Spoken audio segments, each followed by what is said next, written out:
Ultimate goal is concerned, I think none of us need have any apprehension. None of us need have any doubt. But my fear, which I must express clearly, is this. Our difficulty, as I said, is not about the ultimate future. Our difficulty is how to make the heterogeneous mass that we have today take a decision in common and march in a cooperative way on that road which is bound to lead us to unity. Our difficulty is not with regard to the ultimate. Our difficulty is with regard to the beginning. Mr. Chairman, therefore, I should have thought that in order to make a start, in order to induce every party, every section in this country, it would be an act of greatest statesmanship for the majority party even to make a concession to the prejudices of people who are not prepared to march together. And it is for that I propose to make this appeal. Let us leave aside slogans. Let us leave aside words which frighten people. Let us even make concession to the prejudices of our opponents. Bring them in so that they may willingly join with us on marching upon that road, which, as I said, if we walk long enough, must necessarily lead us to unity. And if I, therefore, from this place, support Dr. Jacob's amendment, it is because I want all of us to realize that whether we are right or wrong, whether the position that we take is consonance with our legal rights, whether that accords with the statement of May 16th or December 16th, leave all that aside. This is too big a question to be reduced to the position of mere legality. It is not a legal question. I say leave aside all these considerations and make some attempt whereby those who are not prepared to come will come. Let us make it possible for them to come. That is my appeal. In the course of the debate that took place, there were two questions which were raised, and which struck me so well that I took the trouble of taking them down on a note paper. The one question was, it was asked, I think, by my friend, the Prime Minister of Bihar, who spoke yesterday in this assembly. He said, how can this resolution prevent the League from coming into the Constituent Assembly?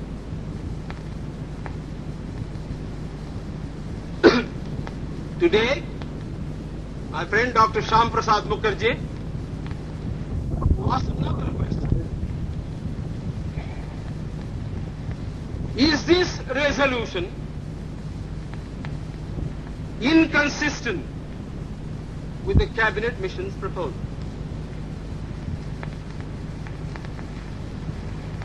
Now, sir, I think they were very important questions. And they I think, ought to be answered. And answered categorically. I do maintain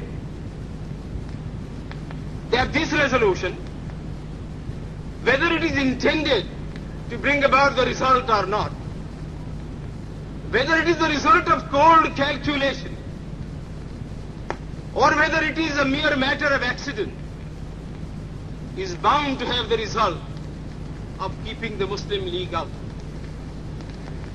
And I'll substantiate what I say.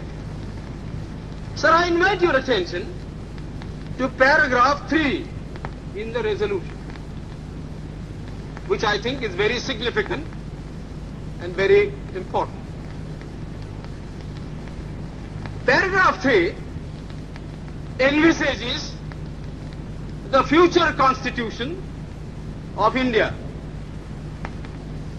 I do not know what is the intention of the mover of the resolution, but I take it that it is a sort of, after this resolution is passed, it will act as a sort of a directive to the Constituent Assembly to frame the Constitution in terms of paragraph 3 of the resolution. What does paragraph 3 speak of? Paragraph 3 says that in this country there shall be two different sets of polity. One at the bottom, the autonomous provinces or the state, or such other areas as care to join the United India. These autonomous units will have full powers. They will have also residuary powers. At the top and over the provincial units, there will be a union government having certain subjects for legislation, for execution and for administration. So as I read this part of the resolution, I do not find any reference to the idea of grouping an intermediary structure between the union on the one hand and the provinces on the other. Now, reading this paragraph in the light of the cabinet mission's statement, or reading it even in the light of the resolution passed,